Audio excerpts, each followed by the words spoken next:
I thought I had a perfect marriage until I overheard my wife and learned the truth. I 36M used to be the guy people pointed to and said he's got it all. Stable job in engineering, cozy little house in the suburbs, and most importantly, a wife I loved more than I ever thought possible. Emma, 34F, was my rock. We met 9 years ago through mutual friends at a 4th of July cookout, and from the moment she smiled at me across that picnic table, I was gone. She wasn't just beautiful, though she absolutely was. She had this presence, you know? The kind that made people lean in when she talked, that made strangers smile at her for no reason. But it wasn't just charm. Emma got me. I'm not a flashy guy. I don't go clubbing, I don't have a million friends. I'm introverted, calm, the kind of person who listens more than he talks. And somehow she made me feel like that was more than enough. Our marriage? It was peaceful. No major fights, no secrets, or so I thought, no weird behavior. We split chores, we made weekend pancakes, we talked about starting a family soon. We took turns picking movies on Friday nights, argued over how to organize the pantry, and had that kind of inside joke language you only build after years of love. I never thought to question her. I trusted her completely. Maybe that was my mistake. It all started unraveling one stupid Tuesday night. I had gotten home from work a little early, around 5:15, and Emma wasn't expecting me until 6. I came in quietly, tired, ready to flop onto the couch when I heard her voice. She was on the phone, pacing around the kitchen. I didn't mean to eavesdrop. I didn't even think anything of it until I heard her say, and I swear this is burned into my skull, he still has no clue. Honestly, it's kind of impressive how naive he is. I froze. At first, my brain tried to make it logical. Maybe she was talking about a coworker. Maybe it was about a surprise party or a prank. But then she laughed, not the sweet, bubbly laugh I knew, but a sharper, cocky one, and said, "No, he thinks our marriage is perfect. He wouldn't believe me and Cody have been seeing each other for months even if I showed him a tape." I didn't breathe. I remember pressing myself against the hallway wall like some idiot in a bad soap opera. I don't even know how long I stood there before I slowly backed out of the house and got into my car. I drove around for 2 hours without a destination, trying to stop my hands from shaking. I thought my marriage was perfect. I thought she was perfect. And now I'm questioning every moment, every kiss, every "I love you" she ever said. I parked outside a gas station that night, just sitting in the lot, watching people come and go. It's weird how normal life looks when yours is falling apart. A dad walked out with his kid and a Slurpee, a couple laughed over the pump while filling up their car, and here I was gripping my steering wheel like it was the only thing keeping me tethered to earth. I didn't go home. I couldn't. I texted Emma something vague, work emergency, might be late, and checked into a shitty motel with buzzing lights and peeling wallpaper. I didn't sleep. I laid there staring at the ceiling, her voice playing in my head on repeat. He thinks our marriage is perfect. Cody and I. Who the hell was Cody? By morning I was still in the same clothes, still raw and still torn between two people, the man who wanted to believe it was all a misunderstanding and the man who knew deep down it wasn't. I decided to go home like nothing happened. I had to act normal to figure out what was really going on. I needed proof. If I confronted her with only what I heard, she'd gaslight me into oblivion. Emma could cry on cue, hell, she could sell rain to a storm cloud when she wanted. So I played dumb. Ate the eggs she made. Kissed her forehead. Said I loved her like I always did. But my eyes were wide open now. That week I started looking for cracks. And man, once you start looking, you see them everywhere. Her phone never left her side even during showers. She started working late more often, but I checked her work calendar and saw nothing scheduled past 5. Once, when she thought I wasn't looking, she deleted a text thread from someone named Chris, which I later found out was the name she'd given Cody in her contacts. I started digging. Checked the Wi-Fi router logs, thanks, Reddit, and found a pattern of connections from her phone at weird hours. Multiple logins to encrypted messaging apps. I went through our credit card bills, hidden charges from hotel lounges, expensive dinners when she claimed she was with the girls. It was like pulling a thread and watching my whole life unravel. The final straw? A hidden photo album on her cloud account. I wasn't even snooping, not really. I was trying to upload some travel pictures to a shared drive when I noticed the album Cambria. Our anniversary spot. I opened it thinking it was from our trip last year. Nope. There she was. Wearing the dress I gave her for our 5th anniversary, sitting on the beach with some smug-looking asshole I instantly knew had to be Cody. His hands were all over her. They were toasting wine, feet tangled in the sand, her head on his chest like that was her home now. I nearly threw my laptop across the room. But I didn't. I printed the pictures. All of them. I needed to look her in the eye and let her see what she destroyed. That night, I waited for her to come home. She walked in humming, kissed my cheek, and went straight to the bedroom. I followed her in. "Emma," I said, "we need to talk." She looked up, half smiling. "Sure, what's up?" I pulled the folder from behind my back and handed it to her. She froze. "What's this?" "Go ahead. Take a look." She opened it. Her face dropped so fast it was almost comedic. Then came the flicker, that moment her brain started scanning for an escape route. And I watched her morph like she always could into whoever she needed to be. First it was shock. "Where did you get this?" Then confusion. "It's not what you think." Then defensiveness. "Why were you going through my stuff?" And finally rage. "So you're spying on me now?" That's real healthy.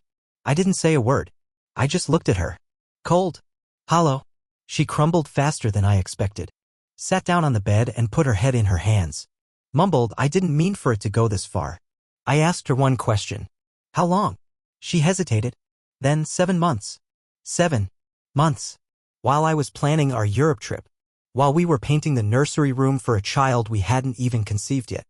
While I was telling my mom how lucky I was to have her. "You used me," I said. "You let me build this life with you while you were giving someone else the pieces." She didn't deny it. She didn't cry. She just sat there. Quiet. Like the gravity of her own lies finally settled in. I walked out. Slept in my car again that night. After that night, I didn't go back home. I couldn't, not just because of Emma, but because I knew if I stayed, I'd let her manipulate the story. She was good at that. Twisting things. Turning betrayal into a misunderstanding. Turning cheating into something we can work through. I wasn't giving her that chance. I stayed with my friend Jeremy, who'd been through his own brutal divorce a few years back. When I told him what was going on, he didn't even say, "I told you so." Just handed me a beer, nodded and said, "She always gave me weird vibes, man." I was angry, but more than that, I was curious. Why Cody? Who the hell was this guy that blew up my life and walked off with my wife like she was a souvenir? So I did what any broken man with a half-charged laptop and high-speed internet would do. I started digging, and read it. That's when the second betrayal hit. Cody wasn't some random fling. He wasn't some coworker or gym crush.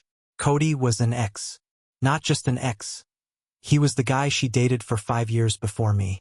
The one who cheated on her and broke her heart. The one she cried about when we were first dating. The one she claimed she never wanted to see again. She'd fed me that story on our third date. Tears in her eyes. Voice trembling like she just dug up a corpse. He was toxic, she told me. Manipulative. Treated me like I was disposable. She even said he gave her trust issues. I was the safe one, the steady one. Turns out they'd reconnected on Facebook a year ago. I found messages, emails. She reached out first.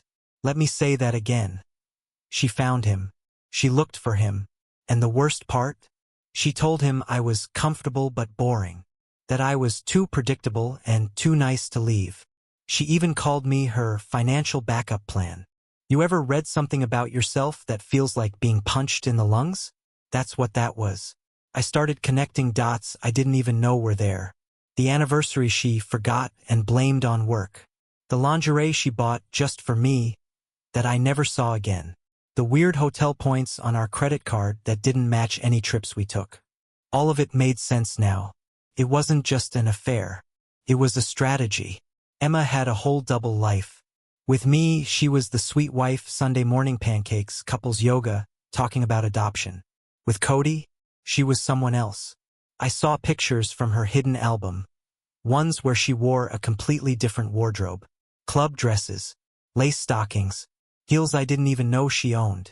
It was like she kept pieces of herself in storage and pulled them out when she needed to play a different role. And I'll be real, I felt like an idiot. Like I'd been dating the trailer while she was filming the real movie with someone else. I hired a lawyer that week. Not for revenge. For clarity. For control.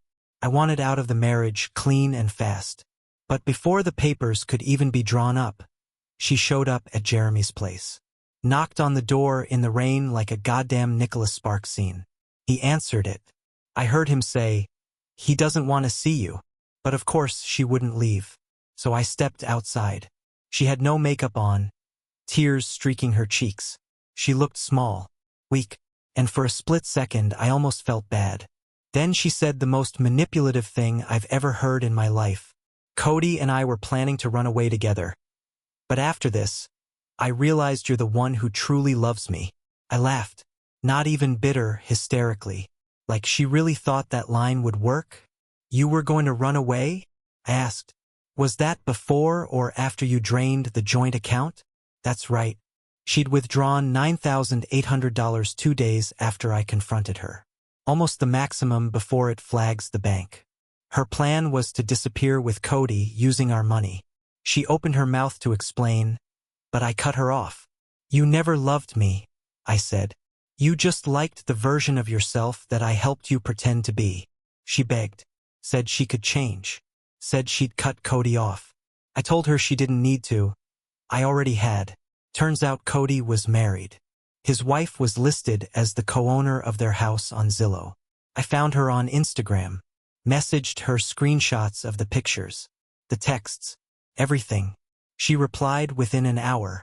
You're not the first husband to send me this, but you might be the last. Apparently, Emma wasn't Cody's only side piece. That part was almost poetic. So yeah, now I had all the proof I needed. Emma lost Cody, her backup plan me, and probably her mind, all in the same week. She called me 17 times that night.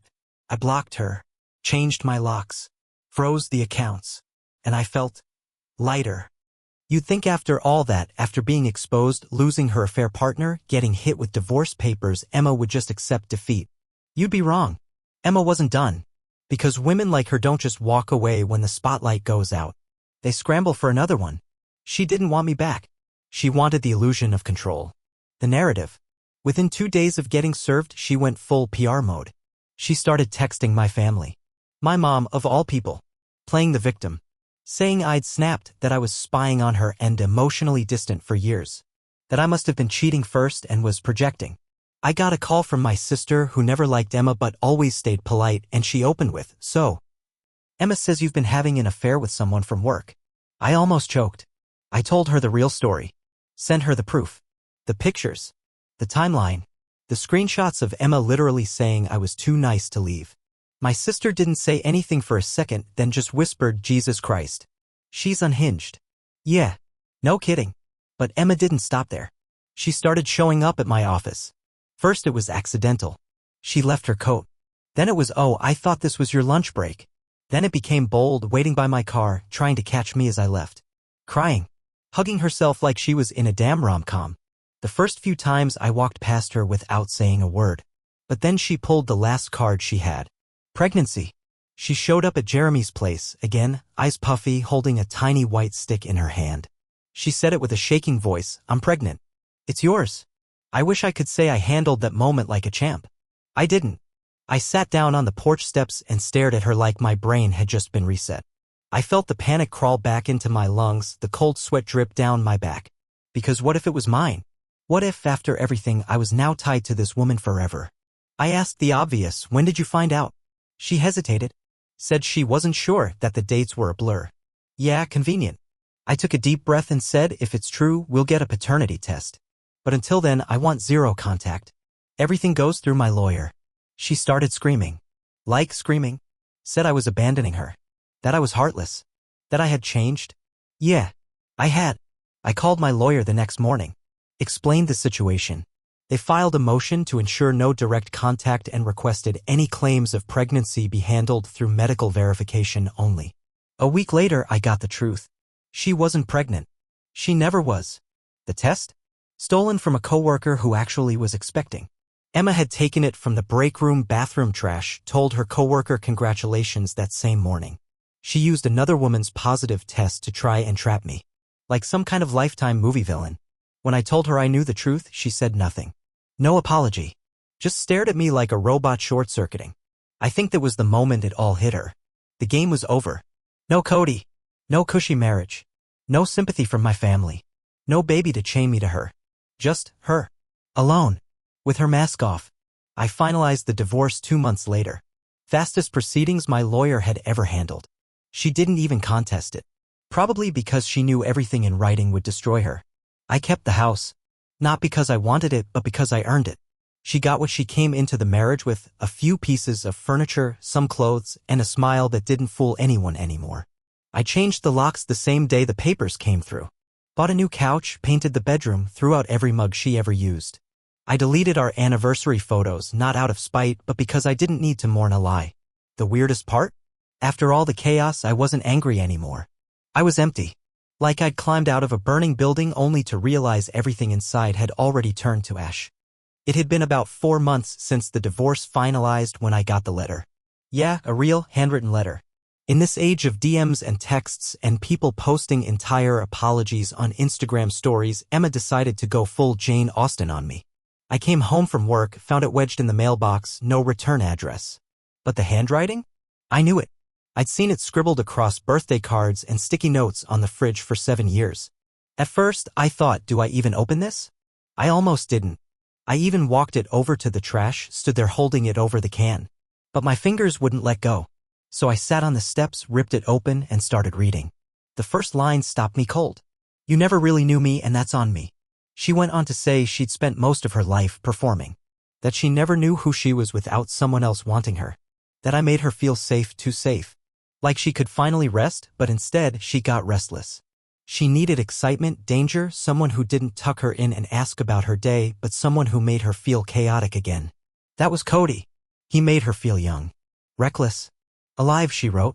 She didn't say she loved me. She didn't say she missed me. Instead, she thanked me for being the kind of man women pretend they want until they get him. That line hit harder than anything else. Because I was that man. I never cheated. Never yelled. I showed up. I made dinner. I listened. I was dependable, and apparently that made me invisible. She ended it with, "I hope you find someone who actually deserves you." I didn't. No apology. No ownership. Just a neatly wrapped confession with a poetic bow, as if she was the protagonist in some tragic love story and I was just a plot device. I didn't cry. I didn't rage. I burned it. Tossed the letter into the fire pit in my backyard, watched the flames eat her words until there was nothing left but smoke and the faint smell of old paper and cheap perfume. That was the night I finally allowed myself to grieve the idea of her. Because that's what I had fallen in love with, an idea. A version of Emma that never really existed. The woman who wore my ring wasn't the woman who wrote that letter. She never was. I just didn't want to see it. The next few weeks I started rebuilding. Not just my home, my sense of self. I started therapy. Something I'd always told myself I didn't need because I was fine. But I wasn't fine. I had been cracked down the middle and pretending I was still whole.